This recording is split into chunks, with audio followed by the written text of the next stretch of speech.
What's up guys, Shane Johnson here at Chromebook Parts. Today we're going to break down the MacBook Neo, the new latest device for the K-12 and consumer market. Going to talk about a few key features as well as run some durability tests and kind of show you how we think this thing might stack up to the K-12 market and the students that'll have their hands on it. First and foremost, really it is honestly a beautiful device. I'm going to try my best here to stay unbiased being such a Chrome fanatic, but it is a nice looking device. First MacBook I've ever purchased, to be honest. And I really do like the way it feels. Just a nice sleek design that you'd expect from Apple. Aluminum body, full aluminum body, which is obviously quite a bit different than a Chromebook. Some speculation there on durability as far as that's concerned. Nice rounded corners, full aluminum.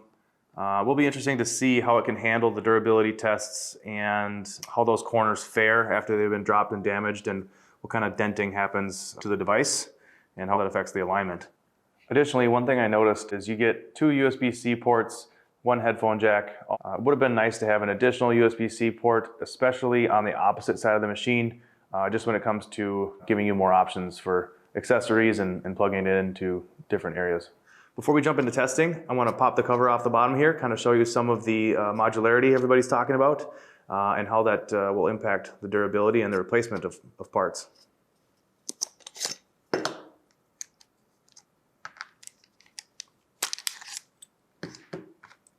Thought I had the wrong tip there for a second, but I do not. Using a P6 here to pop this cover off. There's 8 screws. Pretty simple to get open. All right, got that open.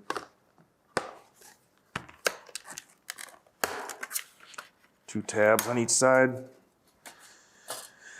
As you can see, it's a very modular device. It doesn't require removal of many pieces to replace the specific part that you are working on. One thing I think they did well is the USB-C ports are connected via cable and not attached to the motherboard, which is nice for replacement when it comes to ease of replacing as well as the costs.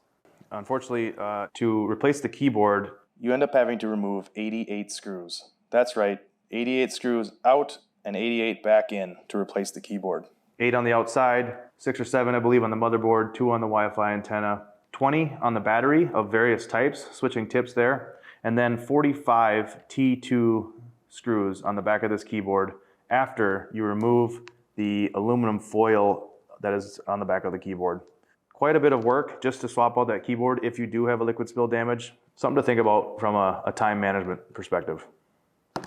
All right, with that said, let's get right into it. First up is we often see students forgetting their pen or pencil in their device, and as a class comes to an end, closing that device quickly and throwing it in their bag and causing damage.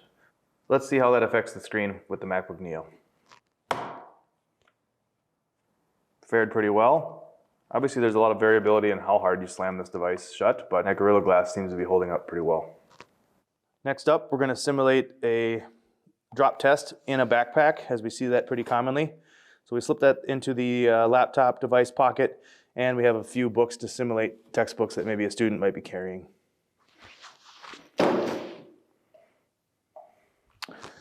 All right, let's check out the damage.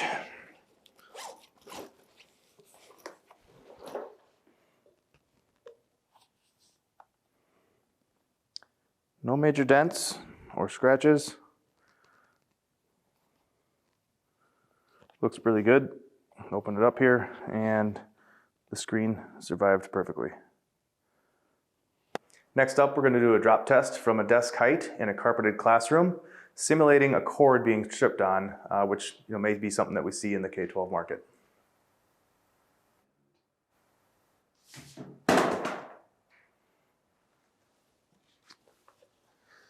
Looks pretty good to me. Not too much visible damage, maybe a scuff on the hinge there in the corner. Screen still looks perfectly fine. Maybe a slight dent in the corner on the back cover or the clamshell. The corner did take quite a bit of damage. You can see that it has been dented down here. The gap's been increased. Just from a small 30-inch fall on a carpeted classroom, the hinge has already received a dent there. And here you can see on the other side where the original corner looks like. We did do this on a carpeted floor. Next up, we're going to do this on a tiled floor.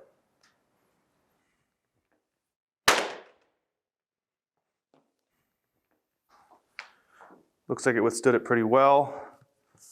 Not too much scuffing. The bottom cover took a little bit of damage. The other hinge took some damage. A little bit of denting, but it did land pretty flat there. Overall, not too bad.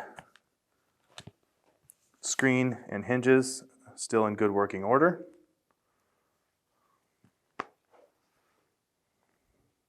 But yeah, as you can see here, started to chip away that beautiful finish. And a little bit of a dent on that bottom cover.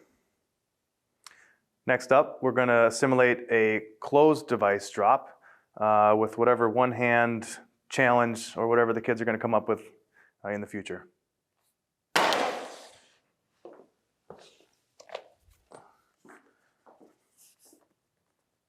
Handled it pretty good. Some scratches on the cover. Kind of hard to see in this light, but a few scuffs on the finish. Corners look pretty good. No increased damage from the previous drops.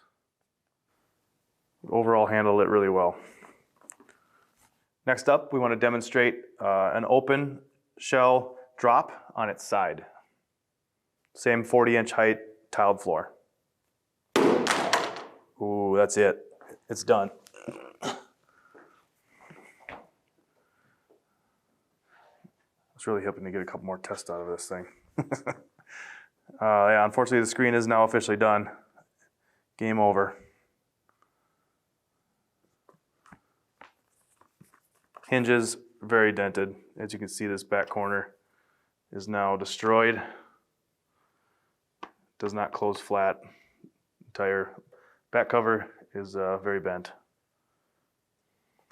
Not sure if your kids are as into curling as we are here in Minnesota, but we're going to do a slide test on this MacBook as well.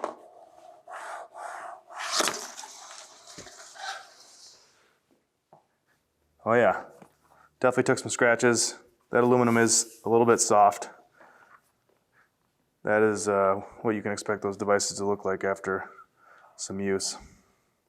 Next up, we're going to do the keyboard key pull test. Lots of students like to rearrange letters, sometimes into 4-letter words, and you guys are left to rearrange those. So I'm going to show what it takes to get a key off.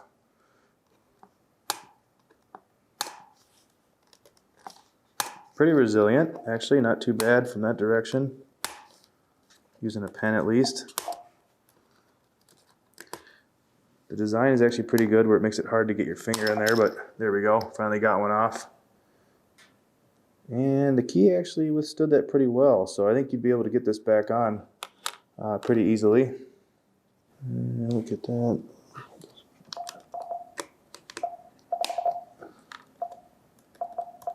Yep, back on and in.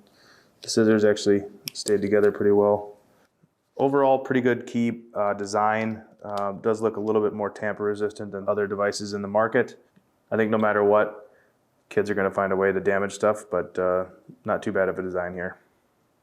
All right, next up we wanted to talk about the hinges. As we already saw, we did damage the screen, but the hinges on this machine don't open all the way, and so I would predict that there might be some situations where students may apply too much force to the hinge.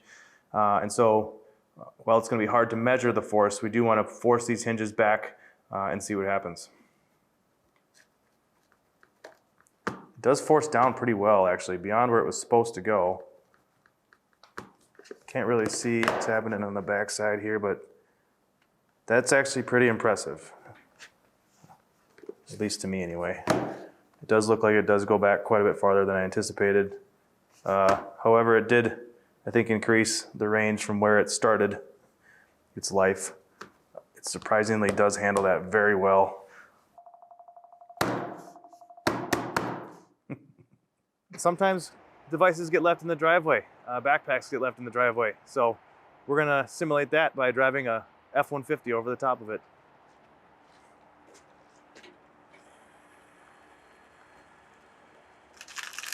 Oof.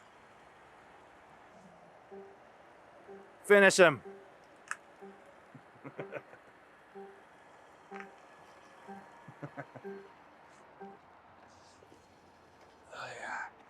So this device was damaged already with the screen, but we wanted to kind of show what happens to the case.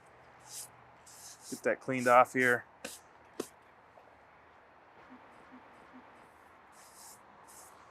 It's not too bad from a scratching standpoint.